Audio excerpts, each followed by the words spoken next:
She found him dying outside a diner called Comtsi, three newborns wailing in his arms and a gun pointed straight at her swollen belly. The rain had been punishing Los Angeles for 6 hours straight.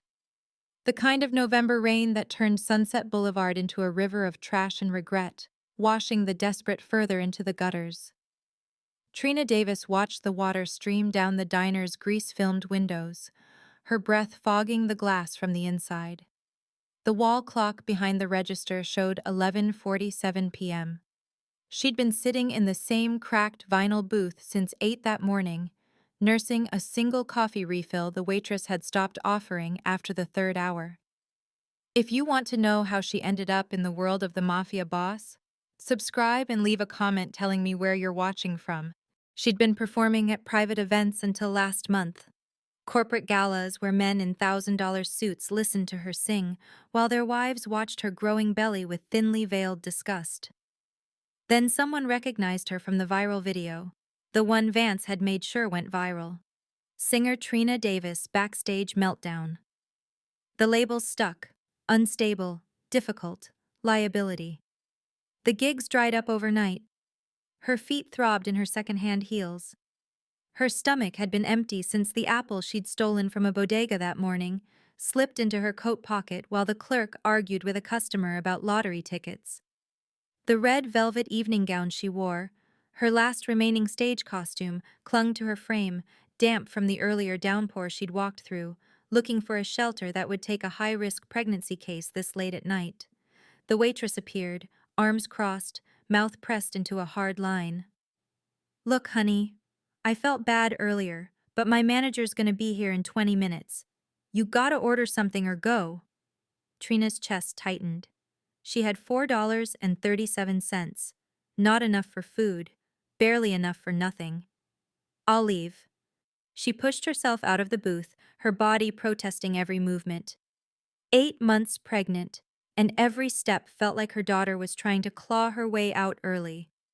Trina pulled the velvet coat tighter, useless against the cold, but it was all she had that still looked like dignity. The rain hit her the moment she stepped outside, not a drizzle, but a biblical assault, the kind that soaked through fabric in seconds.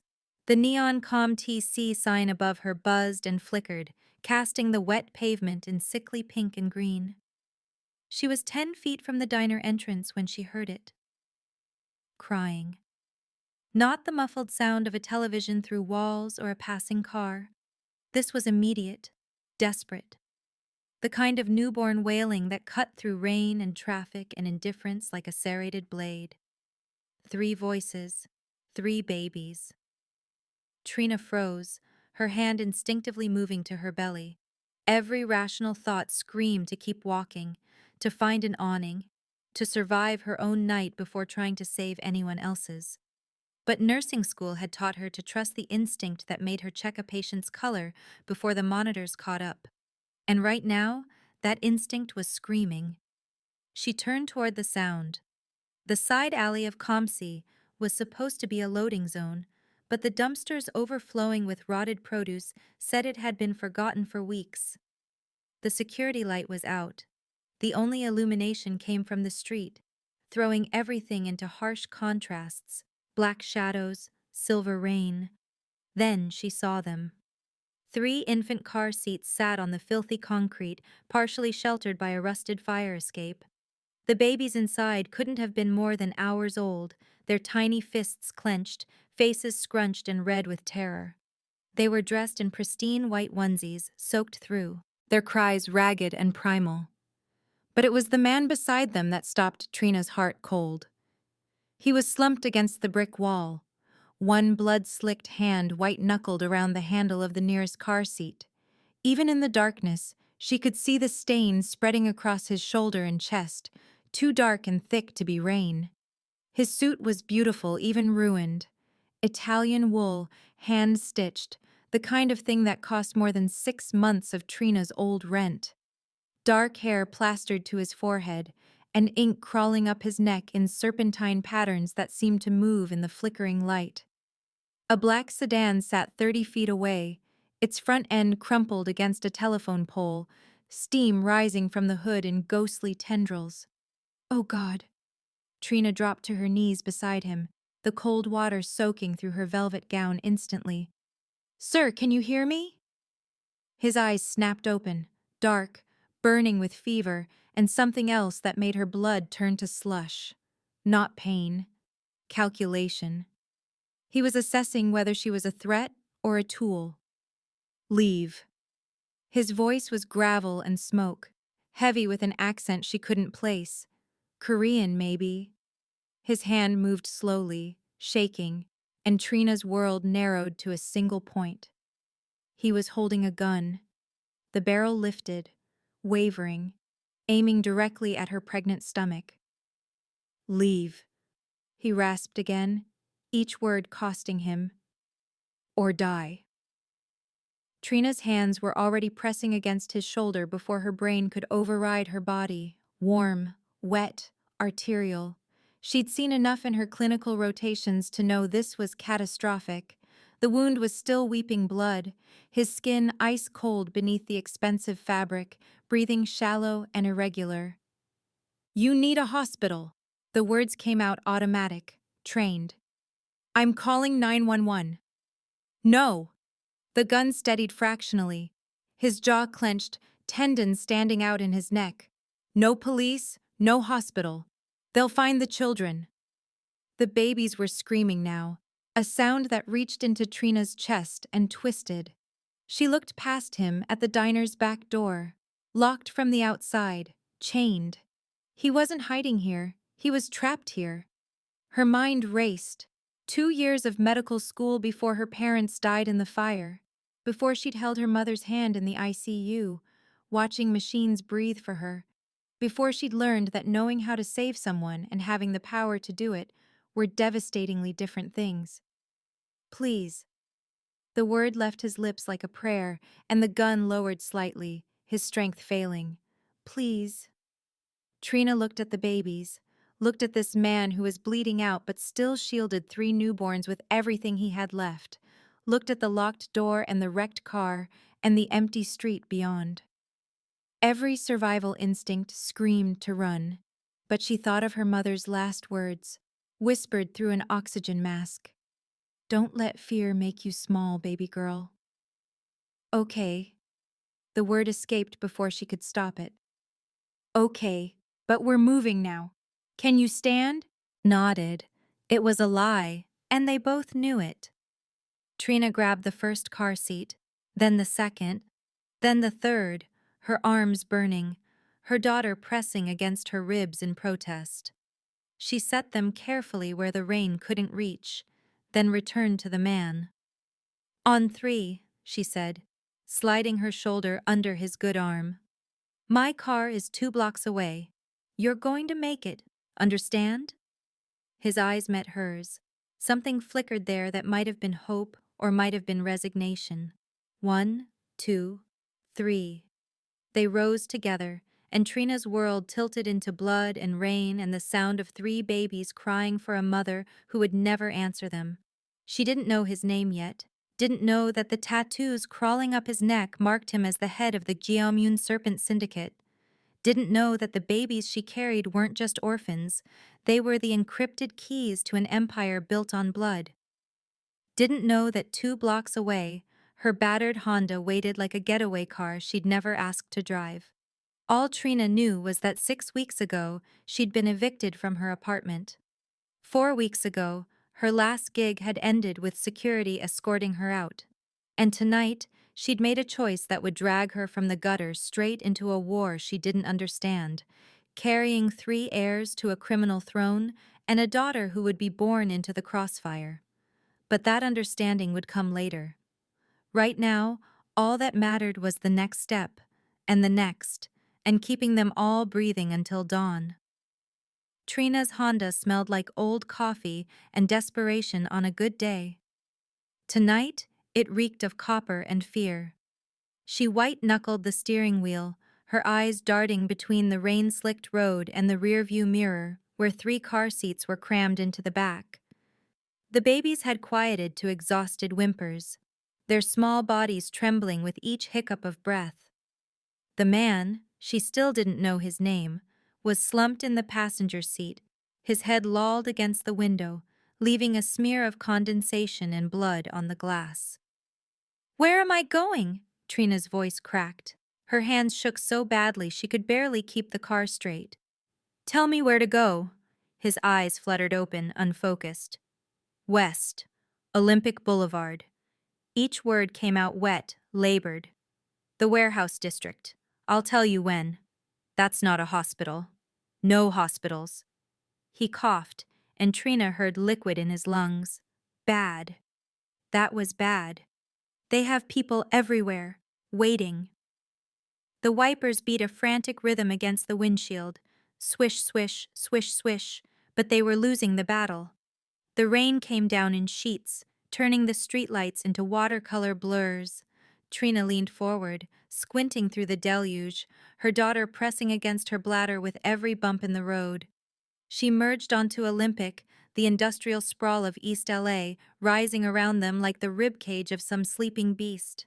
Empty lots, chain-link fences, buildings with windows, dark as dead eyes.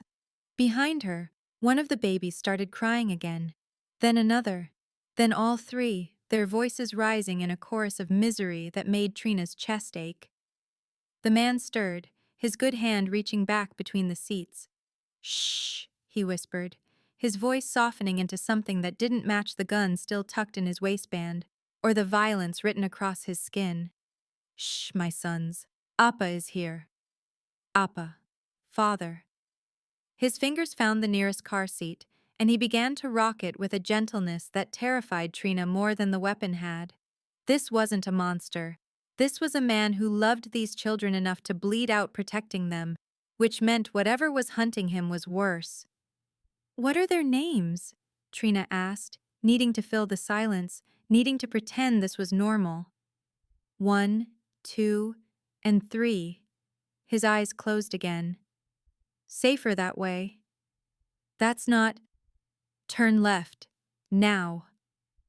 Trina yanked the wheel, the Honda's tires hydroplaning for a sickening second before catching traction.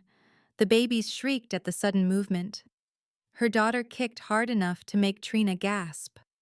That's when she saw them. Headlights in the rearview mirror. High-mounted. Aggressive. A black SUV, closing the distance with predatory speed. "We have company," Trina breathed, her pulse spiking into her throat.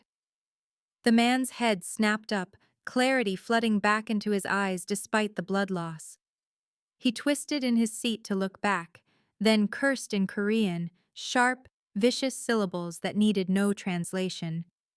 "How fast can this car go?" "It's a 12-year-old Honda Civic, not very." "Then we outsmart them." He gritted his teeth, one hand pressed against his shoulder wound. 3 blocks ahead, there's a construction site, chain link on the right. When I say you're going to turn into it, that's insane. I'm 8 months pregnant, there are 3 infants in this car, and you're dying, yes, which is why you're going to do exactly what I say. His voice dropped, deadly calm. "They will kill you. They will kill your daughter. They will take my sons. Do you understand?" The SUV was gaining. Trina could see figures inside now, silhouettes moving with purpose. 2 blocks, the man said. The rain hammered the roof like bullets. The wipers beat their useless rhythm. The babies cried. Trina's daughter kicked. The metallic smell of blood filled every breath. 1 block. The construction site loomed ahead, half-built concrete and scaffolding, the entrance a gap in the fence barely wide enough for a compact car. Now. Trina cut the wheel hard right, the Honda's frame shuddering as she crashed through the opening. The SUV shot past, brake lights flaring red in the rain. She accelerated into the maze of the construction site, bouncing over gravel and rebar, the car seats rattling dangerously in the back. "Left, between those pillars." She obeyed, threading the Honda between 2 concrete supports with inches to spare. Behind them, the SUV had reversed, trying to follow, but its width wouldn't allow the same path. "Kill the lights. Stop here." Trina obeyed, her foot trembling on the brake. The engine ticked in the sudden silence. The rain pounded the metal roof. The babies had gone quiet again, shocked into stillness. The man was watching the rearview mirror, his breathing ragged but focused. Heat radiated from him, fever setting in, infection spreading. Trina could see the sheen of sweat on his face even in the darkness. The SUV's headlights swept across the construction site, searching, hunting. Trina held her breath. Her hand found her belly, protective, instinctive. Please, she thought, please don't let them find us. The headlights moved past. Then again. Then, after an eternity compressed into 90 seconds, the SUV backed out and disappeared into the rain-soaked night. The man exhaled, his body sagging. Go! Back entrance! North side! Quickly! Trina's hands shook so badly she could barely turn the key. The engine coughed to life, and she navigated through the construction site like a woman driving through a nightmare, waiting to wake up. They emerged onto a side street, anonymous and empty. 6 more blocks, the man whispered. Then you'll be safe. Will I? Trina's voice was hollow. He didn't answer. His head dropped forward, and for a terrible moment, she thought he was dead. Then she heard it, the groan he'd been suppressing, finally escaping through clenched teeth. Pain beyond measurement, endured in silence because 3 babies needed him conscious. The babies he called 1, 2, and 3. The babies someone was willing to kill for. And Trina Davis, homeless and desperate and 8 months pregnant, was the only thing standing between them and whatever darkness was hunting through the Los Angeles rain. She pressed the accelerator and drove deeper into the city's underbelly, following the directions of a dying man she didn't know, protecting children that weren't hers, making choices that would reshape every remaining day of her life. 6 blocks had never felt so far. The Blue Note looked like a corpse in the rain, windows boarded, marquee dark, the kind of dead that still held the ghost of what it used to be. Trina pulled the Honda into the alley behind it, her headlights sweeping across dumpsters and scaffolding before she killed the engine. This is it? The man's voice was barely audible, his skin waxen in the dashboard light. Closed for renovations. Has been for 3 months. Trina's throat tightened. She'd sung here for 2 years. Had her first standing ovation on that stage. Had her last panic attack in the dressing room when Vance's video went viral. No one comes here anymore. She helped him out of the car, his weight nearly buckling her knees. The babies were mercifully asleep now, exhausted from crying. She'd come back for them once she got him inside. Once she figured out how to keep him from dying in the next hour. The basement entrance was hidden behind a false panel in the alley wall, a speakeasy remnant from the club's 1920s origins. Trina's fingers found the latch from muscle memory. The panel swung open, revealing concrete steps descending into darkness. Can you make it down? He nodded. Another lie. She felt him trembling against her, fever burning through his shirt. They descended one agonizing step at a time. At the bottom, Trina found the breaker box and threw the main switch. A single, bare bulb flickered to life, casting the basement in sickly yellow light. Dust motes swirled like ash. The air smelled of mildew and forgotten things. Old furniture sat shrouded in drop cloths. Boxes of unused liquor bottles lined the walls. A moth-eaten velvet sofa sat against the far wall, its burgundy fabric split and leaking stuffing. Trina lowered him onto the sofa. His blood immediately began soaking into the upholstery, dark and wet. I need to get the babies. Hurry! His eyes were unfocused. Please! She ran.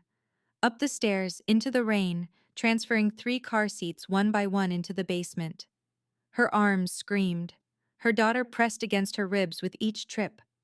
By the time she brought the last one down, she was gasping, her vision spotting at the edges. The babies slept on, oblivious to the sanctuary that might become their tomb. Trina turned to the man. His shirt was destroyed, but she needed to see the wound. I have to take this off. He didn't argue. She peeled the fabric away, and her breath caught. The gunshot wound was high on his shoulder, still weeping blood. But it was the ink that made her hands still. The tattoo started at his collarbone, a serpent's head with eyes that seemed to follow her, and coiled down his chest and around his ribs in intricate scales. Beautiful, terrible. The mark of something she didn't understand, but instinctively feared. Guillaume in serpent, he whispered, watching her reaction. You know what that means? No. She forced herself to focus on the wound. And I don't want to. She found what she needed in the storage room, a bottle of Grey Goose someone had forgotten, a first aid kit that was mostly Band-Aids and expired aspirin, and her old sewing kit from costume repairs. Thread meant for hemming sequined gowns. A needle meant for fabric, not flesh. It would have to be enough. Trina knelt beside the sofa. The light above them swung slightly, making shadows dance across his skin. She uncapped the vodka, and the sharp scent cut through the basement's mustiness. This is going to hurt. Everything hurts. His dark eyes found hers, lucid for the first time since the alley. What's your name? Trina. Trina Davis. Young Jay Shin. He exhaled slowly. Do it. She poured the vodka over the wound.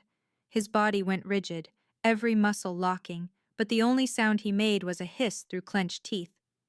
The alcohol burned away blood and dirt, revealing torn tissue and something that might have been bone.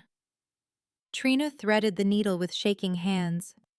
She'd stitched tears in her mother's quilts as a child, had repaired costume gowns in this very basement. This wasn't so different, she told herself. Just fabric, just thread, just a lie. The needle pierced his skin, and Young Jay's hand shot out, gripping her wrist. Not rough, not threatening, anchoring. Keep going, he breathed. She pulled the thread through, again, again. His skin was hot beneath her fingers, slick with sweat and blood. She could feel his pulse jumping erratically, could feel the heat of infection already setting in. Her hands moved with a steadiness that surprised her, muscle memory from a different life taking over. You've done this before. Not a question. Costumes, never people. Another stitch. The thread was too thick, the spacing too wide, but the wound was closing. I'm going to hurt you. You're saving me. His free hand moved to her face, fingers grazing her cheek with shocking gentleness. Steady hands, steady heart. Trina's breath caught.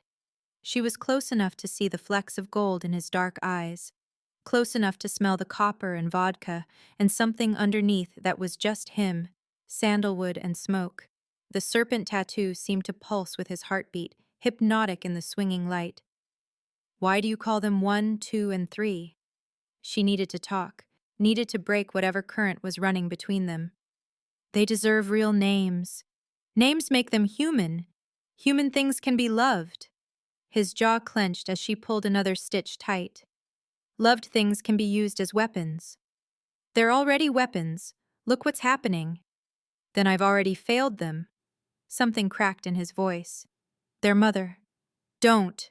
Trina cut the final thread, her hands sticky with his blood. Not yet. You need antibiotics, real medical care. This is just enough. His hand was still on her face, thumb tracing her cheekbone. You're enough. The basement felt smaller suddenly, warmer. The single bulb cast them in intimate shadow, 2 people kneeling in blood and vodka, 3 sleeping babies the only witnesses to whatever was building in the charged air between them. Trina pulled back, her heart hammering.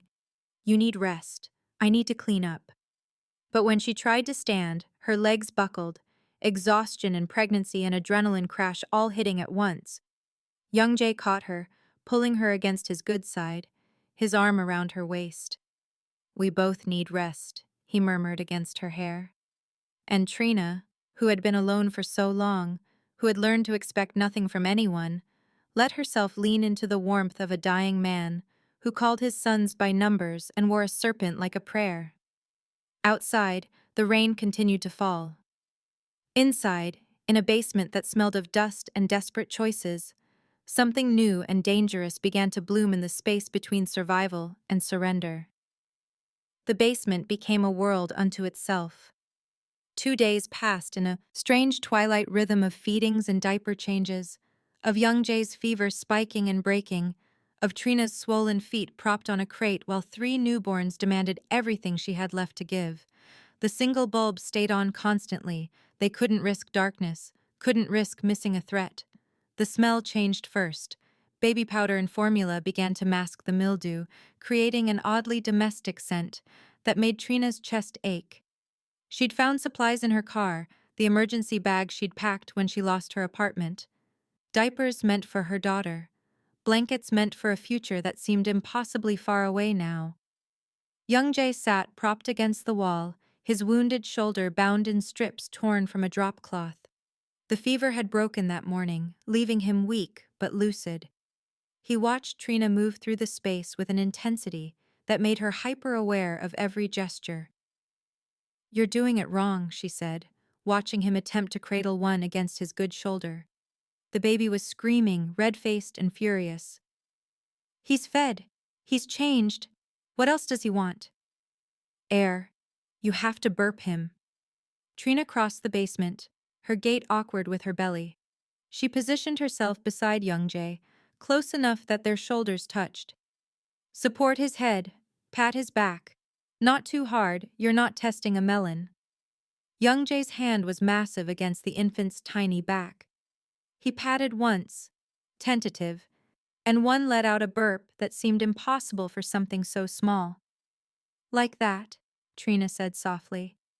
A ghost of a smile touched young Jay's mouth. "Efficient. That's what babies are, tiny dictators with excellent timing." She settled back against the wall beside him, exhaustion pulling at her bones. Two was sleeping in a makeshift bassinet, a drawer lined with towels. Three was watching them with those unnerving newborn eyes that seemed to see everything and nothing. "Why won't you name them?" The question escaped before Trina could stop it. Young Jay's expression shuddered. "Names create attachment. Attachment creates vulnerability. They're your sons." "Exactly." He shifted one to his other arm, the movement making him wince. "In my world, loved things don't survive. They become leverage, collateral, graves with headstones." Trina's hand moved to her belly, protective. "Then why have them at all?" The silence stretched. The babies breathed. Somewhere above them, the city continued its endless noise. Sirens and traffic and lives that didn't involve hiding in basements with bleeding strangers. "Their mother," young Jay finally said, his voice carefully empty.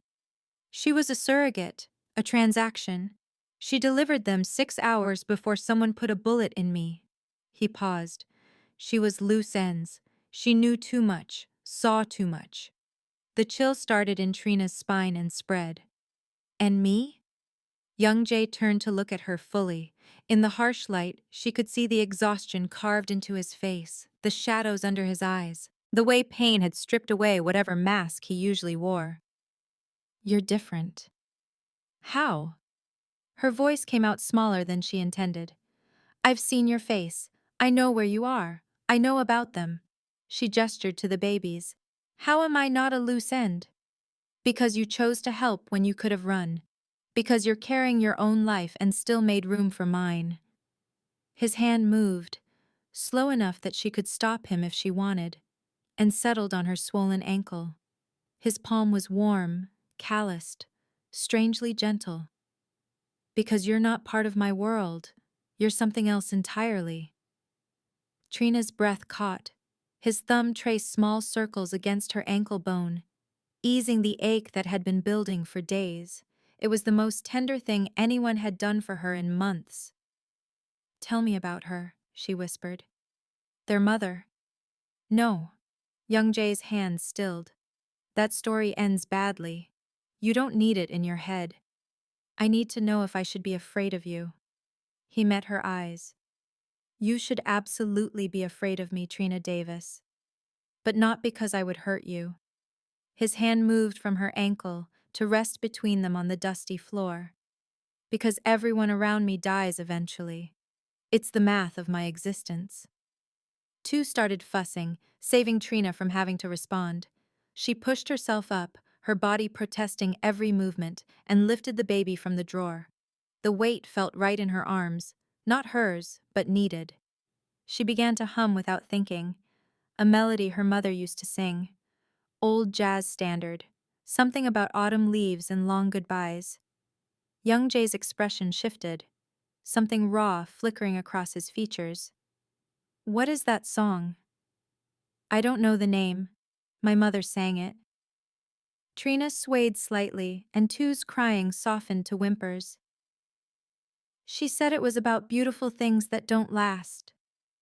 Fitting. Young Jay watched her move, and Trina felt the weight of his attention like a physical thing. You have a beautiful voice, even humming.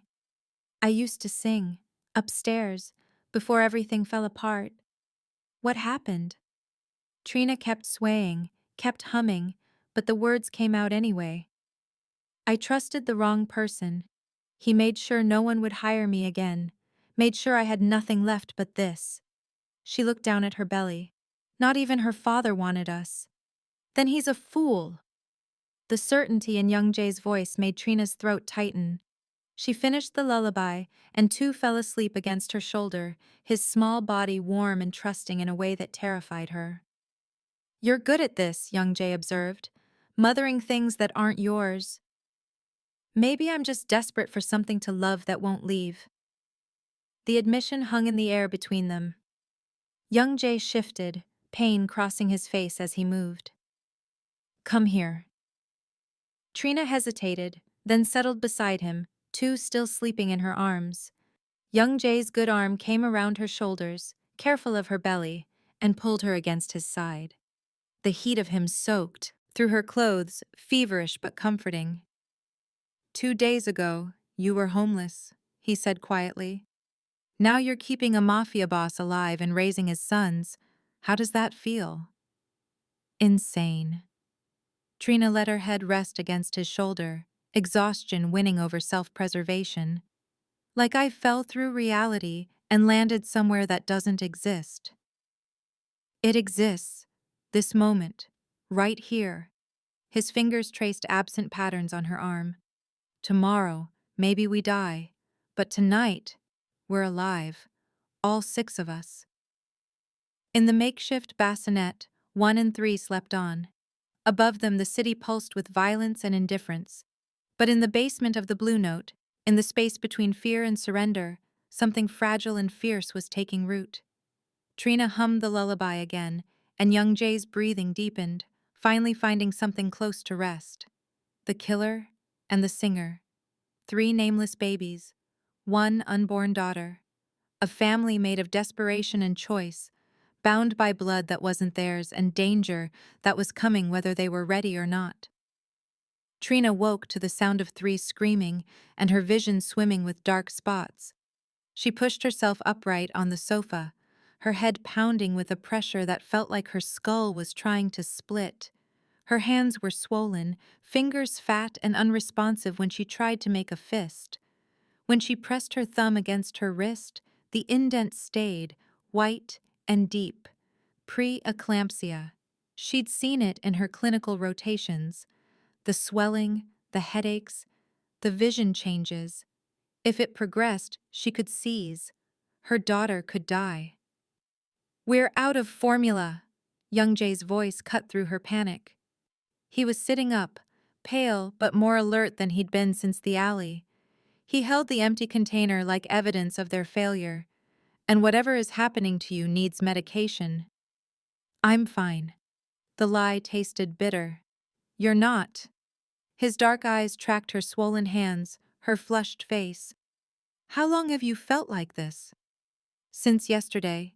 Maybe longer. Trina pressed her palms against her eyes, trying to ease the pressure. It'll pass. Or you'll die. Then your daughter dies. Then my sons starve because I'm too weak to leave this basement." His voice was matter of fact, stripped of comfort. "You have to go. Now." Trina looked down at herself. The clothes she'd been wearing were destroyed, blood-stained, torn, unwearable. All she had left was the red velvet evening gown, now stiff with dried rain and Young Jay's blood along the hem. She'd tried to rinse it in the basement sink, but rust-colored stains remained, damning and obvious. "I can't go out like this." "You don't have a choice." Young Jay pushed himself to his feet, wavering. He crossed to an old coat rack in the corner and pulled down a moth-eaten peacoat. "Wear this over it. Keep your head down. There's a pharmacy 6 blocks west, in and out, 20 minutes. He pulled a wad of cash from his ruined suit jacket, hundreds, more money than Trina had seen in months. "Buy formula. Buy blood pressure medication if they'll sell it without prescription. If not, prenatal vitamins. Anything." He pressed the bills into her hand. "And Trina, don't talk to anyone. Don't make eye contact. Don't be memorable." She looked down at the red velvet dress, at the bloodstains marking the hem like accusation. "Too late for that," she whispered. The streets of Los Angeles at dawn were a different kind of hostel. The rain had stopped, leaving everything slick and gray. Trina moved through the industrial district with her head down, the peacoat pulled tight despite the growing heat. Her swollen feet screamed in her ruined heels with each step. The pharmacy was a 24-hour chain, fluorescent and sterile, an island of harsh light in the grimness. Trina pushed through the doors, and the air conditioning hit her like a slap. The clerk behind the counter, a woman in her 50s with lacquered nails and a name tag that read Ruth, looked up from her phone and froze. Trina felt the judgment like a physical weight. A pregnant woman in a filthy evening gown and oversized coat, buying formula at 6 in the morning. She could see the story writing itself in Ruth's eyes. Addict, prostitute, unfit mother. "Baby formula," Trina said quietly, moving toward the aisle. "Where?" "Aisle 7. Ruth's voice was clipped, and she'd already pulled out her phone again, typing something with deliberate precision. Trina's hands shook as she grabbed 3 containers of formula, then prenatal vitamins, then electrolyte drinks because her vision was still spotting. She moved through the store like a ghost, hyper-aware of the security cameras tracking her, of the other early morning shoppers giving her a wide berth. At the counter, Ruth rang up the items without speaking, her manicured fingers moving across the register with practiced efficiency. The total flashed, $73.42. Trina handed over one of Young Jay's hundreds. Ruth held it up to the light, checking for counterfeit, her lips pressed into a thin line of disapproval. Finally, she made change, counting it out slowly, deliberately, like Trina might not understand numbers. "Receipt?" Ruth's voice dripped with false politeness. "No, thank you." Trina grabbed the bag and turned toward the exit. That's when she saw them through the glass doors, 2 men in dark clothes standing beside a black sedan. Not looking at the pharmacy, not looking away from it either. Waiting. Her heart kicked into her throat. She forced herself to walk normally, to push through the doors like nothing was wrong. The morning air felt thick, hard to breathe. She turned left, away from the basement, putting distance between them and Young Jay. The men moved. Trina's pulse hammered in her ears. She clutched the pharmacy bag tighter and walked faster, her heels clicking against the pavement. 1 block, 2. She could hear footsteps behind her now, not running but closing the distance with predatory patience. A corner store appeared ahead. Security gates still down, but the alley beside it open. Trina ducked into the alley, her breath coming in gasps, her vision swimming. The footsteps followed. She pressed herself against the brick wall, trying to think through the pounding in her skull. The peacoat, the dress, something about them had triggered recognition. But how? She'd been so careful. Then she looked down. The hem of the red velvet dress peeked out from beneath the coat. And there, Unmistakable even in the dim alley light were the rust-colored bloodstains. Young Jay's blood. Distinctive enough that surveillance AI could track it, match it, flag it across every camera in the city. She'd walked through Los Angeles wearing evidence like a calling card. Stupid, Trina breathed. Stupid, stupid. A shadow fell across the alley entrance. Trina's hand moved to her belly, protective, instinctive. Her daughter kicked once, hard, as if sensing the danger. The pharmacy bag felt impossibly heavy. 3 containers of formula. Vitamins that might keep her alive long enough to give birth. Survival measured in ounces and dollars. The shadow stepped forward, resolving into a man, young, fit, with dead eyes and a gun bulge under his jacket. "You're her," he said, not a question. The woman in red. Trina's mind raced. 6 blocks back to the basement. Young Jay too weak to fight. 3 babies who needed her. Her daughter, who hadn't even drawn her first breath yet. She'd survived homelessness and heartbreak, and a man who'd tried to destroy her. She'd stitched a mobster's shoulder with costume thread and learned to love 3 babies in 2 days. She wasn't dying in an alley before her daughter knew her name. "You've got the wrong person," Trina said, her voice steadier than her hands. The man smiled. It didn't reach his eyes. "We'll let the boss decide that." He moved forward, and Trina's world narrowed to heartbeats and choices, to the weight of the bag in her hands and the life pressing against her ribs, demanding a future that was slipping away with every second. Somewhere in the distance, a siren wailed. The man's hand reached for her arm, and Trina Davis, jazz singer and almost nurse, homeless and desperate and 8 months pregnant, made the only choice she had left. She screamed. Trina's scream shattered the morning quiet, and the man's hand clamped over her mouth. "Shut up!" he hissed, dragging her backward. "Do that again and—" She bit down hard, tasted blood. He cursed and released her, and Trina ran. Not toward the basement, toward the only place still open this early, the only place with witnesses and cameras and the illusion of safety. Back to the pharmacy. She crashed through the doors, the bag of formula swinging wildly. Ruth looked up, startled, and Trina saw 2 more men already inside, flanking the aisles, blocking the exits. They'd been waiting, planning. This wasn't random surveillance. This was a trap. "Call the police!" Trina gasped at Ruth. The clerk's hand moved toward the phone, then stopped. One of the men shook his head slowly, and Ruth's face went pale. She stepped back from the counter, hands raised. No help, no rescue. Just Trina and 3 men with dead eyes and bulges under their jackets.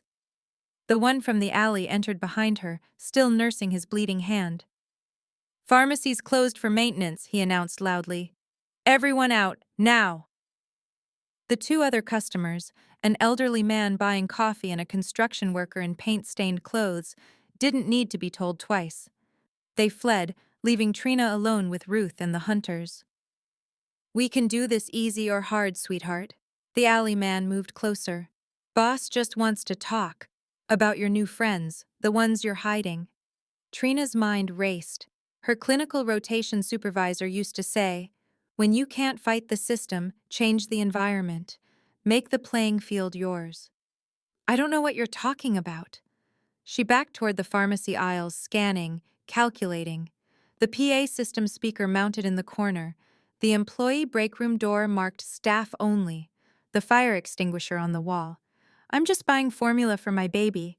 "The baby you don't have yet?" Another man smiled.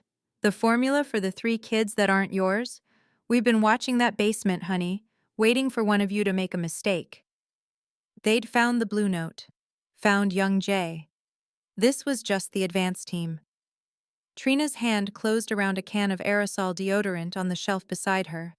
Her old sound engineer at the club used to demonstrate feedback loops during rehearsals. How the right frequency could shatter glass. How amplification could turn whispers into weapons. "Ruth," Trina said quietly, "you should leave now." The clerk didn't hesitate. She bolted for the back exit. Grab her, the alley man shouted. Trina threw the deodorant can hard at the nearest fluorescent light. It shattered in a burst of sparks and glass. The men ducked instinctively, and Trina ran, not toward the exit, toward the employee break room. She slammed through the door. Microwave on the counter, coffee maker. And behind the door, exactly what she needed, the PA system controls for the store's overhead speakers. Footsteps pounded behind her.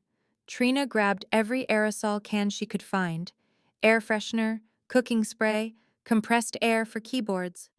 She threw them in the microwave, set it for 10 minutes, and slammed the door shut. Then she cranked the PA system volume to maximum. "What are you?" The alley man appeared in the doorway. The microwave began to spark. The aerosol cans started to rupture, pressure building, metal groaning. Trina grabbed the microphone for the PA system and held it directly against the microwave's humming exterior. The feedback was instantaneous and devastating. A shriek of sound erupted from every speaker in the store, high frequency, oscillating, the kind of noise that bypassed rational thought and went straight to the primal brain. The men clapped hands over their ears, faces twisted in pain. The microwave exploded. Not a fireball, a burst of pressurized gas and superheated metal that blew the door off its hinges. The sound was apocalyptic, magnified by the PA system into a physical force. The lights flickered. Smoke filled the break room. Trina was already moving, her ears ringing, her training screaming at her to get low, get out. She crawled through the smoke toward the emergency exit, the pharmacy bag still clutched in her hand. Behind her, the men were shouting, disoriented, half blind. She burst into the alley behind the pharmacy, gasping, and that's when she heard it. Tires. Screaming against asphalt. A vehicle careened around the corner. Not the black sedan, but a white delivery van, driving like the driver had forgotten what brakes were. It accelerated toward the pharmacy's front entrance. Trina's heart stopped. The van crashed through the glass storefront in an explosion of metal and crystal. The sound was catastrophic. The shriek of tires on broken glass, the crumpling of steel, alarms erupting in electronic wails. The passenger door flew open. "Get in!" Young Jay's voice, raw with pain and adrenaline. Trina ran. Her swollen feet slipped on glass. Her lungs burned. Her daughter kicked frantically, sensing the chaos. Young Jay sat in the driver's seat, his face white as bone, his wounded shoulder bleeding through fresh bandages. And in the passenger seat, strapped carefully in place, was one of the car seats, one of the babies. He'd brought his son into a war zone. "Now, Trina!" She threw herself into the van, and Young Jay accelerated before she'd even closed the door. Behind them, gunfire erupted, sharp cracks that punched through the van's thin metal. Young Jay returned fire with his left hand, his right still gripping the wheel, his shooting wild but enough to make the men scatter. "The others," Trina gasped. "Safe. Hidden." Young Jay's jaw was clenched so tight she could see the muscles jumping. "I only brought one because I needed weight in the passenger seat to trigger the airbag sensors. Couldn't risk you getting hurt if we crashed." He'd calculated. Even dying, even barely able to stand, he'd planned for her safety. The van fishtailed around a corner. The smell of burnt rubber and electronics filled the air. Trina's ears still rang from the sonic explosion, her vision still spotting from the adrenaline crash. "How did you know?" she asked. "You were gone too long. I knew." Young Jay's eyes flicked to the rearview mirror. No pursuit yet. "That trick with the aerosol cans, where did you learn that?" "Sound engineering, from when I sang." Trina looked down at the pharmacy bag, miraculously still intact. "I used to set up my own equipment." Something flickered in Young Jay's expression. Pride, maybe, or recognition. "You're not helpless," he said. "Neither are you." The baby in the car seat, one, had slept through everything, his small face peaceful despite the violence erupting around him. Trina reached over and adjusted his blanket, her hands shaking. They know about the basement, she said quietly. I know. We can't go back. I know. Young Jay drove deeper into the industrial district, past warehouses and empty lots, towards something Trina couldn't see but could feel approaching like a storm. Where are we going? The only place I still control. His voice was hollow. The shipping docks. Where this ends, or we do. Behind them, sirens wailed. Ahead, the morning sun broke through the smog, painting everything in shades of red and gold. Trina held the pharmacy bag close and watched the city blur past, wondering if her daughter would ever know the sound of her voice singing lullabies in a basement that no longer existed. Wondering if any of them would survive long enough to need the formula she'd bought with a mobster's blood money and her own desperation. The van raced toward an ending Trina couldn't imagine and couldn't escape. They had 5 minutes, maybe less. Young Jay drove the stolen van back toward the Blue Note through service alleys and back streets, his face gray with blood loss. One sat sleeping in the car seat, oblivious to the fact that his father was driving one-handed while bleeding through his shirt. We get the other 2 and go, Young Jay said, his voice tight. Grab nothing else. Understand? Trina nodded, her hands pressed against her belly where her daughter was kicking frantically, picking up on her mother's terror through some primal channel. The pharmacy bag sat at her feet, formula they might not live long enough to use. The alley behind the Blue Note looked exactly as they'd left it. Empty. Quiet. Wrong. Young Jay killed the engine, and the silence felt like a held breath. Something's off, Trina whispered. I know. Young Jay pulled his gun, checked the chamber with practiced efficiency. Stay behind me. If shooting starts, you run. Don't look back. Don't wait for me. I'm not leaving those babies. Then we move fast. They descended the basement stairs together, Young Jay leading with the gun raised, Trina following with one's car seat clutched in her arms. The bare bulb was still burning, casting the same sickly yellow light over the dusty furniture and makeshift nursery. 2 and 3 were exactly where they'd left them, sleeping in their drawer bassinet, their small chests rising and falling with the trust of creatures who didn't yet know the world could betray them. But they weren't alone. Django sat on the moth-eaten sofa, a revolver resting on his knee. He was 63, with salt and pepper hair and hands that shook from decades of whiskey and regret. He'd given Trina her first job at the Blue Note, had let her sleep in the dressing room when she couldn't make rent, had called her little bird and meant it like family. Now he couldn't meet her eyes. Django, Trina's voice cracked. What are you doing? I'm sorry, bird. His voice was whiskey rough, heavy with shame. I'm so sorry. Young Jay's gun centered on Django's chest. How much did they pay you? Enough to clear my debts. Enough to keep the club. Django's hands trembled on the revolver. He still hadn't raised it. They said they just wanted to talk to you, said nobody had to get hurt. And you believed them? Trina moved forward, and Young Jay's arm shot out, blocking her. I had no choice. Django's eyes finally met hers, red-rimmed and wet. You don't understand what these people do. What they would have done to me if I didn't. So you gave them us instead. Young Jay's voice was ice. A pregnant woman and 3 infants. Your conscience must be very flexible. You're the one who brought this to my doorstep. Django stood, and the revolver came up with him. You're the criminal. She's just collateral damage in your war. She was collateral damage the moment you sold her location. The basement door at the top of the stairs crashed open. Footsteps. Multiple. Heavy and deliberate. Django's face went white. They said they'd wait. They promised. They lied. Young Jay grabbed Trina and pushed her behind him, his body a shield between her and the stairs. How many? 4, maybe 5.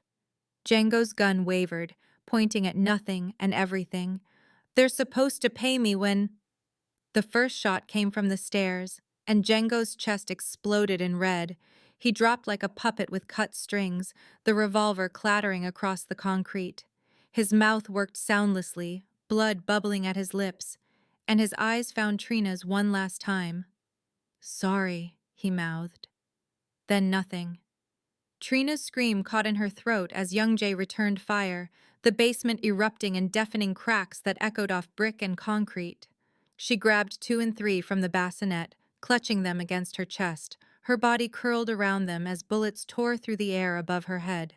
Young Jay moved like violence given form. 2 shots, someone on the stairs screamed. He grabbed the sofa with his wounded arm, muscles straining, and flipped it onto its side, creating cover. "Behind this, now!" Trina scrambled behind the sofa, all 3 babies crying now, their wails mixing with gunfire and the wet sounds of Django choking on his own blood. Young Jay crouched beside her, his shirt soaked through with fresh blood. A graze across his ribs, shallow but bleeding. He didn't even seem to notice. "The back exit," he said, ejecting an empty magazine and slamming in a new one. "Through the storage room. Can you carry all 3? "I don't know. You have to." He fired twice more, buying seconds. "On 3, you run. Don't stop. The van's in the alley." "What about you?" "I'll be right behind you." A lie. They both knew it. "Young Jay." 1, he stood, firing. 2. Trina gathered the babies, 1 car seat in each hand, 1 strapped to her chest in a makeshift sling made from her ruined peacoat. Her arms screamed. Her swollen feet barely held her weight. 3! She ran. Through the storage room, past boxes of forgotten liquor and costume pieces from shows that would never happen again.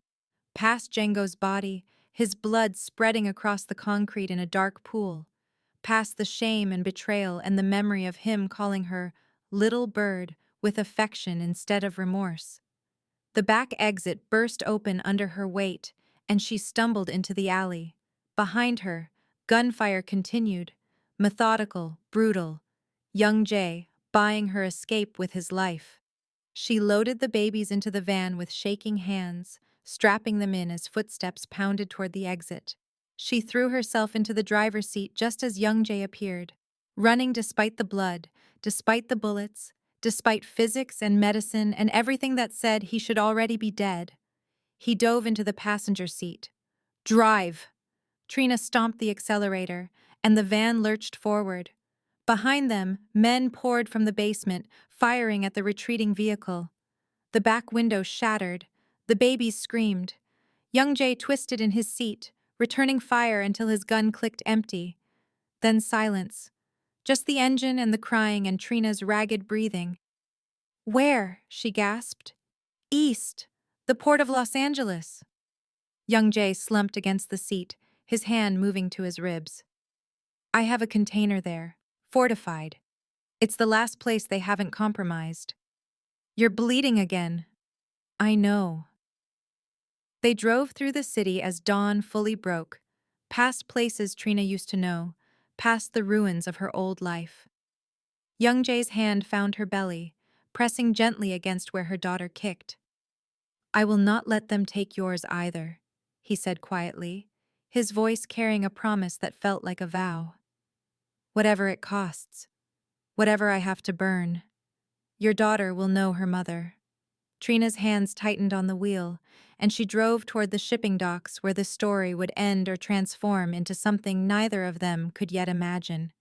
Behind them, the blue note burned, whether from the firefight or from someone covering evidence Trina would never know.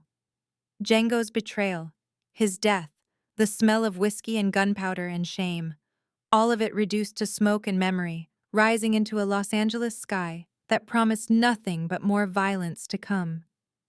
The shipping container smelled like rust and ocean salt, and the kind of isolation that came from being forgotten by the world. Young Jay had led them deep into the port of Los Angeles, past idle cranes and stacked containers that formed metal canyons. His container was marked with a serial number that meant nothing to anyone but him. Reinforced walls, a hidden ventilation system, supplies cached for emergencies exactly like this. Inside, a generator hummed. LED strips cast sterile white light across a space furnished with military efficiency. Cots, water, canned food, ammunition. A fortress disguised as cargo. Trina laid the babies on a blanket spread across the floor, her arms shaking from carrying them. 2 days ago, she'd been homeless. Now she was hiding in a shipping container at the edge of the world, playing mother to 3 infants while their father bled out against a steel wall. Young Jay had finally stopped moving. He sat slumped in the corner, his shirt soaked through, breathing shallow. The graze across his ribs had opened wider during the escape. He needed a hospital.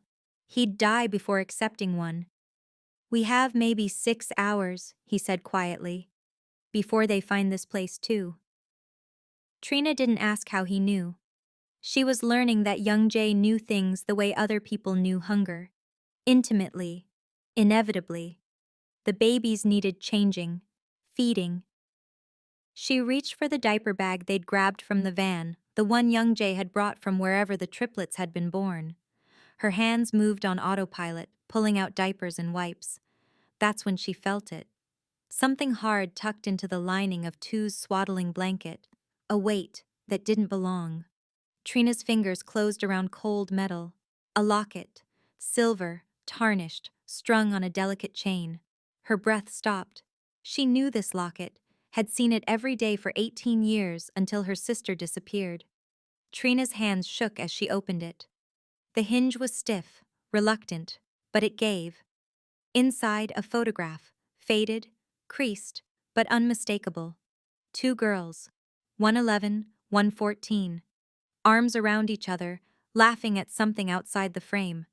Trina and Lark, taken the summer before their parents died, before the world taught them what loss meant. The container tilted, or maybe Trina did. "No." The word came out strangled. "No, this isn't. Where did you get this?" Young Jay's eyes opened. He saw the locket, and something in his expression crumbled. "I was hoping you wouldn't find that yet," he whispered. "Where did you get this?" Trina's voice rose. Two started crying at the tone. "This was my sister's. She never took it off. Never. Where is she?" Silence. The generator hummed. The ocean breathed against the harbor beyond the steel walls. "Young Jay, where is Lark?" "Dead." The word fell like a stone. "She died giving birth to them, to your nephews." The container disappeared. Sound disappeared. Everything disappeared except the locket in Trina's hand and the 3 babies on the blanket and the impossible mathematics of what young Jay was saying. "Lark was the surrogate," he continued, his voice careful, like he was defusing a bomb. "She wasn't supposed to be. It was supposed to be a stranger, a transaction. But she fell in love with me. Stupid, dangerous love. She insisted on carrying them herself." "You're lying." But Trina's voice had no conviction. She looked at Two, really looked. The curve of his ear, the shape of his nose, Lark's nose, their mother's nose. "I tried to protect her, kept her hidden. But my sister Jin found out. The syndicate has rules about attachments, about civilians knowing too much." Young Jay's jaw clenched. "Lark went into labor early. Complications. She made me promise, made me swear, that if she didn't survive, I'd find you, give you the babies." "She talked about me?" Trina's voice broke. "Constantly. Showed me pictures. Told me about a sister who used to sing her to sleep. Who protected her after your parents died." Young Jay's hand moved to his ribs, wincing. "That night in the alley, I wasn't there by accident. I'd been searching for you for weeks. Found out you'd been evicted, that you were homeless. I was trying to track you down when the coup happened." "The coup?" "My sister, Jin. She staged a takeover, wanted me dead, wanted the babies as leverage." Young Jay's eyes met Trina's. "The triplets aren't just heirs. Their DNA is the encryption key to the syndicate's offshore accounts. Billions locked behind genetic sequences. If they die, the money vanishes forever." Trina looked at the 3 babies, 1, 2, and 3. her nephews, Lark's sons.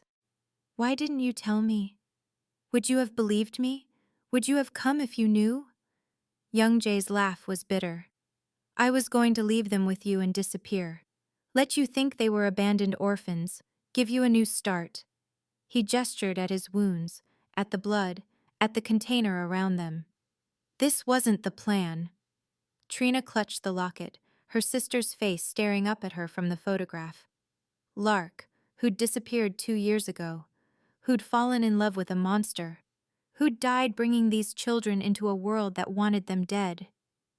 She loved you, Trina whispered. Really? She was the only person who ever did. Young Jay's voice cracked. The only one who saw past the ink and the violence and the... He stopped, swallowing hard. I would have burned the world for her, and I let her die anyway. Outside, the industrial hum of the shipping yard shifted. Vehicle engines, multiple, close. Young Jay's head snapped up. They're here. He pushed himself to his feet, swaying, and moved to a concealed panel in the container wall. Inside, weapons, ammunition, body armor. He started loading a rifle with mechanical precision despite the blood loss. How many? Trina asked. Enough. He checked the chamber, his movements automatic. Hyojin doesn't do anything small. Trina gathered the babies, pulling them close. Her nephews, Lark's legacy. She pressed the locket against her chest, feeling the cold metal burn like accusation. A voice echoed across the shipping yard, amplified by megaphone, sharp and feminine and utterly without mercy.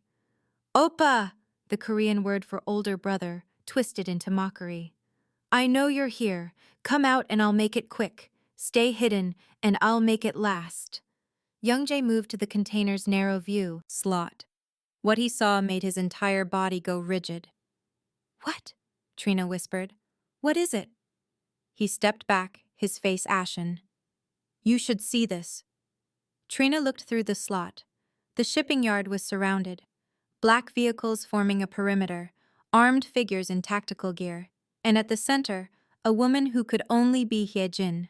Tall, elegant, beautiful in the way that predators are beautiful. But it was the man standing beside her that made Trina's blood turn to ice. Vance, her ex-boyfriend. The man who'd ruined her career, isolated her, destroyed every piece of stability she'd built. He stood there in tactical gear, a rifle slung across his chest, talking to Hyojin like they were colleagues, like they were family. No. Trina's legs gave out. She caught herself against the container wall. That's not... He's just a musician. A nobody. He can't be... He's head of security for the syndicate's North American operations. Young Jae's voice was hollow. Has been for 8 years. Everything he did to you, the isolation, the destroyed reputation, keeping you desperate, it was to prevent you from investigating Lark's disappearance, to keep you controllable. The pieces fell into place. The viral video, the blacklisting, the way every shelter turned her away, every job fell through. Not bad luck, orchestration. Vance's voice carried across the yard, and Trina recognized the tone, the one he used when he wanted to sound reasonable before he hurt her. Trina, I know you're in there, babe. Come out. We can talk about this. No one else has to get hurt. Young Jae chambered around. He's lying. I know.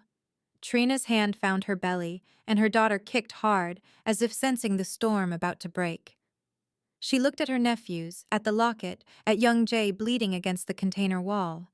Lark had loved him, had died for him, had trusted him with her sons, had trusted him with Trina. What do we do? She asked. Young Jae met her eyes, and in them she saw the answer. They fought. The pain started low in Trina's back, a tightening that felt like her spine was being twisted by invisible hands. Not now. Please, not now. But her daughter had other plans. Stress-induced labor. Trina had seen it in her clinical rotations. The body's response to mortal terror, trying to evacuate the most precious cargo before the ship went down. Another contraction seized her, and Trina bit down on her fist to keep from screaming. Young Jay was at the container door, rifle braced against his shoulder, despite the blood soaking his shirt.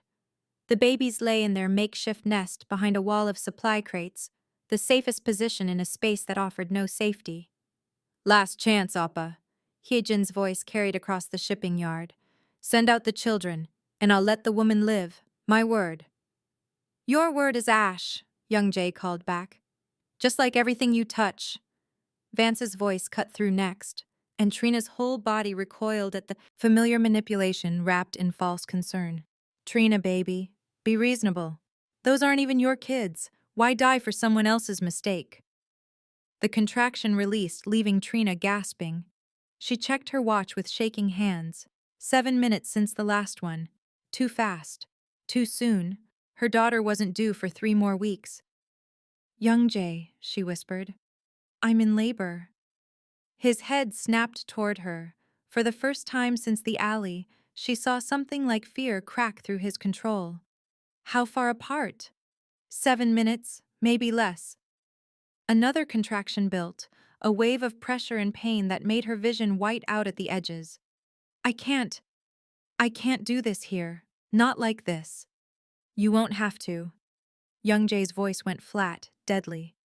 I'm going to end this. They have 30 guns, you have 1 rifle and a death wish. I have more than that. He pulled something from his pocket. A phone, cracked but functional. I have the proof that Hyejin orchestrated the coup. Banking records, recorded conversations. Enough to turn the syndicate against her. He showed Trina the screen. All I have to do is send it. Then send it.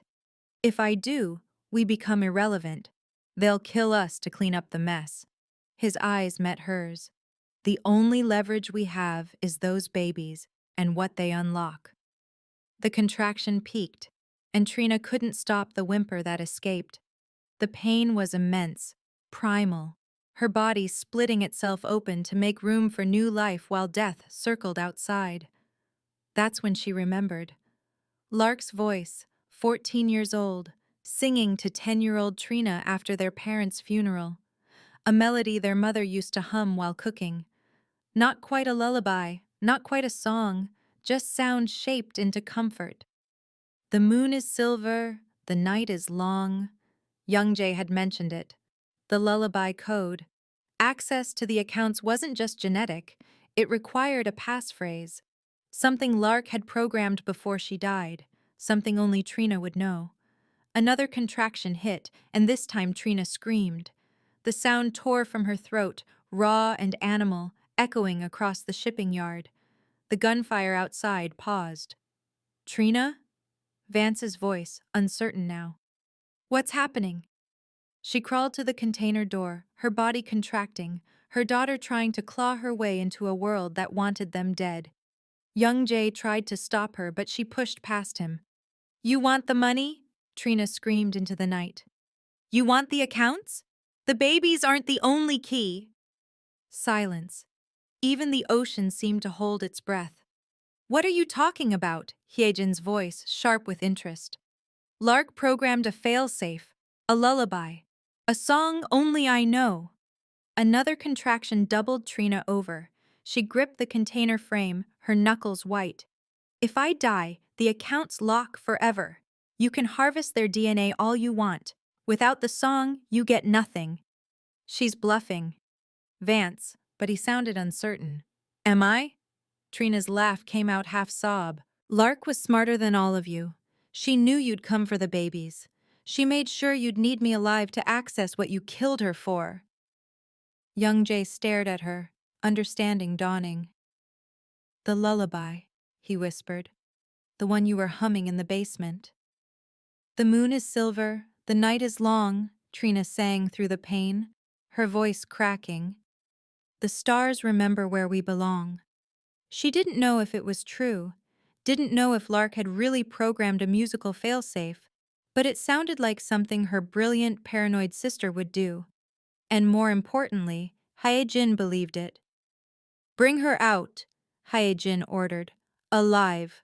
We'll verify. Young Jay moved. He erupted from the container like violence incarnate, firing before anyone could react. The first 3 shots took down the closest mercenaries. The fourth shattered a floodlight, plunging half the yard into darkness. Trina's scream of labor mixed with gunfire, creating a symphony of chaos that froze the attacking force for critical seconds. Mercenaries who'd seen every kind of combat hesitated at the sound of a woman giving birth. Some twisted code of honor, or maybe just the primal wrongness of it. Young Jay used those seconds. He moved through the shipping containers like a ghost, flanking, firing, reloading. Blood poured from his wounds, but he didn't slow. Trina watched from the container entrance, her body racked with contractions, as the man who'd been dying for 3 days became something else entirely, a demon protecting its own. "Fall back," someone shouted. "We can't get a clean shot." Another contraction seized Trina, and she collapsed to her knees. Her water broke in a rush of fluid and terror. This was happening. Her daughter was coming whether the world was ready or not. "Young Jay!" she screamed. He appeared instantly, sliding back into the container, his shirt smoking from a bullet graze. His hands found her face, forcing her to focus on him instead of the pain. "Breathe. Just breathe." "I can't. It's too fast." "You can." His voice cut through the agony. "You stitched me together with thread meant for costumes. You survived Vance. You saved my sons. You can do this." Outside, Hyejin was screaming orders, regrouping. They had minutes, maybe less. Young Jae positioned himself at the container entrance, rifle ready, while Trina's body tried to tear itself apart behind him. The triplets were crying now, adding their voices to the chaos. "Push," Young Jae said, not looking back, firing twice at movement in the shadows. "When the next contraction comes, you push. You're not even looking at me. I'm keeping you alive. Same thing." He dropped an empty magazine, slammed in a new one. "Push, Trina. Your daughter wants to meet you." The contraction came like a tsunami, and Trina pushed, screaming, her voice joining the gunfire and the baby's cries and the chaos of men dying in the darkness outside. She pushed again and again. Young Jae fired methodically, his shoulders squared against the doorway, a wall of flesh and determination between his family and the people who wanted them erased. "I see her," he said suddenly, his voice breaking. "Trina, I can see her head." One more push, one more scream, one more impossible moment where pain and love and terror merged into something that felt like birth and death happening simultaneously. And then, a new cry, thin, reedy, furious at being born into a war zone. Young Jae turned, and for a heartbeat, he was just a man holding a newborn girl covered in blood and vernix, his rifle forgotten on the ground. "She's perfect," he whispered. Outside, the gunfire had stopped. In the sudden silence, Trina heard Vance's voice, closer now, too close. "We're coming in. Last warning." Young Jae looked at Trina, at the newborn in his arms, at the 3 boys who were his sons and her nephews. "Sing," he said quietly. "Sing the lullaby." And Trina, bleeding and exhausted and holding more love than her broken body should contain, sang the song her mother taught Lark, that Lark taught her, that would either save them or mark their grave. "The moon is silver, the night is long, the stars remember where we belong." Her voice rose into the darkness, carrying across the shipping yard like a promise or a curse. And somewhere in the night, the future waited to see which it would be. The lullaby saved them, not immediately, not cleanly, but when Trina sang those words into the darkness, when her voice carried across the shipping yard with her newborn daughter's first cries, something shifted in the air. Hyejin's mercenaries hesitated. Vance lowered his weapon just for a moment, and Young Jae, bleeding and feral, used that moment to detonate the explosives he'd rigged throughout the container yard weeks ago, back when he still thought he'd die alone. The world became fire and noise and falling metal. When the smoke cleared, Hyejin was fleeing with what remained of her forces. Vance stayed behind, reaching for his gun. He never got the chance to raise it. Young Jae didn't speak about what happened next. Didn't need to. When the syndicate's cleanup crew arrived an hour later, they found only a finger, Vance's ring finger, the one that used to wear the serpent signet, wrapped in sterile plastic. A message, a trophy, a period at the end of a sentence written in blood. 2 weeks later, Trina barely recognized herself in the mirror. The luxury private hospital suite looked nothing like the basement where she'd stitched a dying man with costume thread. Floor-to-ceiling windows overlooked the Pacific. The sheets were Egyptian cotton. The medical equipment was silent and efficient, monitoring her recovery from the traumatic birth with the kind of attention money could buy. She sat in a wheelchair, doctor's orders, though she felt strong enough to walk, dressed in white silk that whispered against her skin like a secret. The fabric was custom-made, tailored to accommodate her post-pregnancy body with a designer's care. White, because Young Jae had insisted, a contrast to the red velvet gown that had marked her as desperate. Now she was something else entirely. Her daughter, Maya, named for the sister she'd never meet, slept in a bassinet beside her. 10 days old, healthy, despite being born in a shipping container during a firefight. The triplets were there too, in matching white onesies, finally named. Lark's sons deserved better than numbers. She'd called them River, Atlas, and Pen, strong names for boys born into impossible circumstances.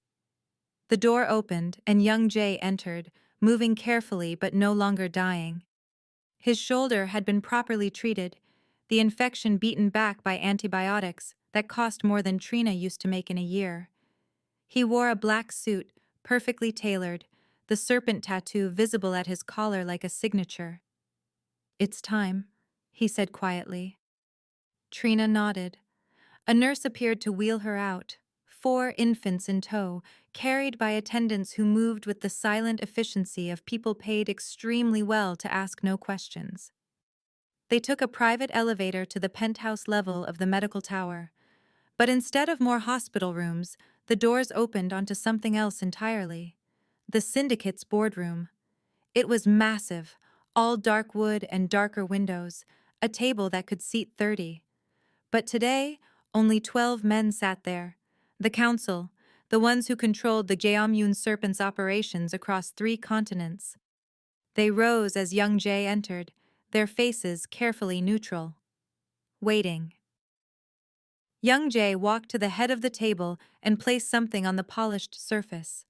Vance's severed finger, preserved in clear resin, the signet ring still attached. "Gentlemen," young Jae said, his voice carrying the weight of finality, "the coup has been neutralized. My sister will not be returning. Those who stood with her have been addressed." The men at the table exchanged glances. One of them, older, with silver hair and scars that spoke of decades in the life, cleared his throat. "And the accounts? The encryption?" "Resolved." Young Jae gestured, and Trina was wheeled forward. 12 pairs of eyes locked onto her, assessing, calculating, seeing a pregnant homeless woman turned into something they didn't have words for. "This is Trina Davis," young Jae continued, "sister to Lark Song, who gave her life bringing my sons into this world, aunt to my heirs, mother to her own daughter." He moved to stand beside her wheelchair, his hand settling on her shoulder with possessive certainty.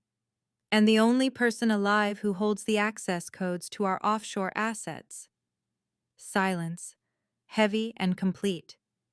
"The genetic keys are worthless without the musical cipher Lark programmed before her death, a lullaby known only to Trina."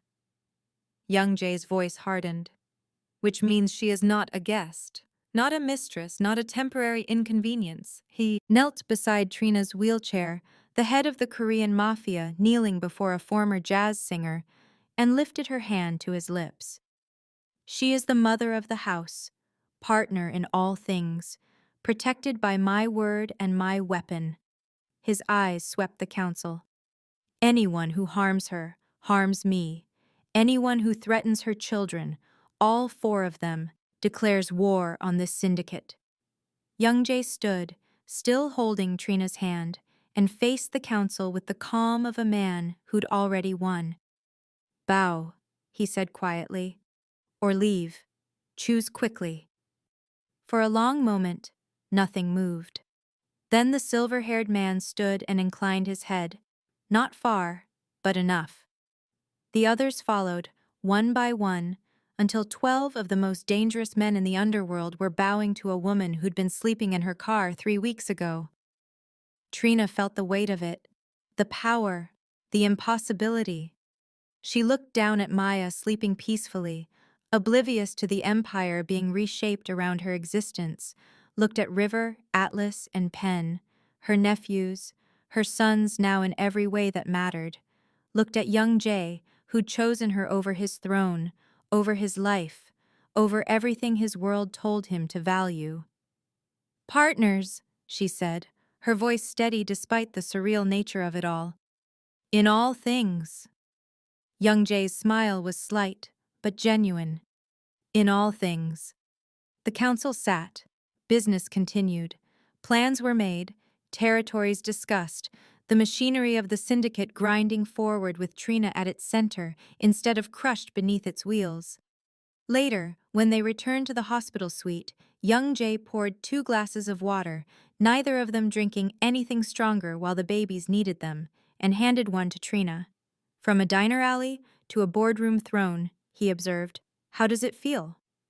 Trina looked at the white silk she wore, at the luxury surrounding them, at the 4 children who'd redefined what family meant.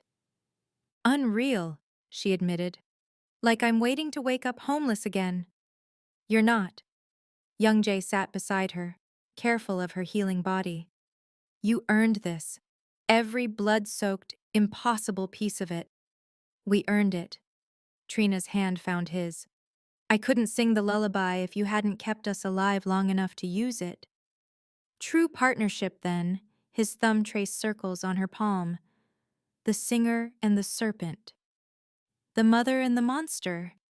"Are you calling me a monster?" There was humor in his voice, dark but real. "I'm saying we're both things we weren't 3 weeks ago." Trina leaned her head against his shoulder, exhaustion and adrenaline finally releasing their hold. "And I have no idea what happens next. We raise 4 children in a world that wanted them dead. We build something better than what came before." Young Jay's arm came around her shoulders. "We survive. Together. Together." Outside, Los Angeles sprawled in the darkness, a city of broken dreams and second chances. Somewhere in that vast sprawl, the red velvet dress lay, forgotten in the wreckage of the Blue Note. The basement where Trina had stitched a dying man. The alley where she'd made an impossible choice. All of it behind her now. Ahead lay only the future. Uncertain, dangerous, but hers to shape. Trina Davis, jazz singer turned queen of the underworld, closed her eyes and let herself rest. The serpent and the lullaby. The gun and the song. And 4 children who would grow up knowing that sometimes the most powerful thing in the world isn't violence or money. It's a woman who refuses to let go of what she loves, no matter how impossible the odds. From the gutter to the throne, Trina's reign had just begun. And in the darkness of the city below, new threats were already stirring because empires built on blood always demand more, but that's a story for another night.